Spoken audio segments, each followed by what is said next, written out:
இருக்கிற 8 மாதத்தை நாங்கள் எதுவுமே பண்ணாமல் முடிச்சுட்டு போயிடலான்னு நினச்சா எங்களை அந்த குப்பையில் வந்து வேலை செய்ய பார்க்க விட்டுட்டல. சுடல் ஆட்சியை, விடியல் ஆட்சியை. உன்னையெல்லாம் நீ சென்னைக்கா போகிற? சென்னைக்கு உன்னை சென்னையில் நீ எங்கே வரன்னு பார்க்குறேன்டா. சென்னையில் நாங்களும் சென்னையில் தாண்டா இருக்கிறோம். 8 மாதத்தில் நாங்கள் எதுவுமே 5 வருஷத்தில் 4.5 வருஷத்தில் எதுவுமே பண்ணல. 8 மாதம் இருக்குது. இந்த நேரத்தில் வந்து நீ இது மாதிரி வைரல் ஆக்கிட்டு எங்களை வேலை செய்ய விட்டுருக்கு. உன்னை என்ன பண்ணலாம்? நீ போ, நீ சென்னைக்கு போ. நாங்கள் வரோம். நாங்கள் சென்னையில் தான் இருக்கோம். உன் ஊருக்கும் போகிறோம், போய் பார்க்குறோம்.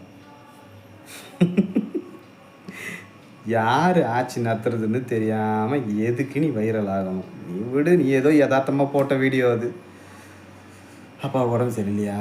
அம்மா பார்த்துக்குறாங்களா? தம்பி தங்கச்சி இருக்காங்களா? ஒன்றும் பண்ண முடியாதுடா.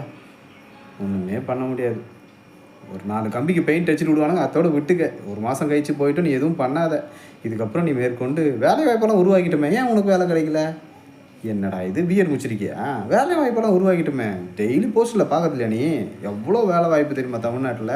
அவன் டிஆர் பாலோட பையன் ஒருத்தர் இருக்கான் தெரியுமா, ராஜான்னு சொல்லிட்டு. உலகத்தையே தமிழ்நாட்டுக்கு கொண்டுட்டு வந்துட்டான்டா அவன். நீ என்னடான்னா இன்னும் வேலை கிடைக்கல, வேலை இல்லாமல் சுற்றிக்கிட்டு இருக்கிறேன்னு சொல்கிற. என்னப்பா நீ? சரி, ஓகே, நீ அதை பேசுனவன் இதை பேசியிருக்கலாம். நீ எல்லாம் நல்ல வேலைக்கு போகிற படிச்சுட்டு அப்படின்னு சொல்லிட்டு. நீ என்ன பண்ண இப்போ? இனிமேல்னா வைரல் ஆனதால் எனக்கு வேலை கிடச்சிச்சு, இதே மாதிரி எல்லா மக்களுக்கும் வேலையும் கிடச்சி, கூத்தம்பட்டி வந்து பயங்கரமாக ஃபேமஸ் ஆகிடுச்சு அப்படின்னு சொல்லிவிடு. ஃபேமஸ் ஆகிடுச்சு, எல்லாம் நல்லா இருக்காங்கன்னு சொல்லிவிடு. உன்னை யாரும் எதுவும் டிஸ்டர்ப் பண்ண மாட்டாங்க. இல்லைன்னா அவங்களுக்கு ஒரு சலாம் போட்டு காலில் விழுந்துரு. இல்லைன்னா வேறு வேலையை பார்த்து விட்ருவானுங்க. அவனுங்க டென்ஷனாக சுற்றிக்கிட்டு இருப்பானுங்க.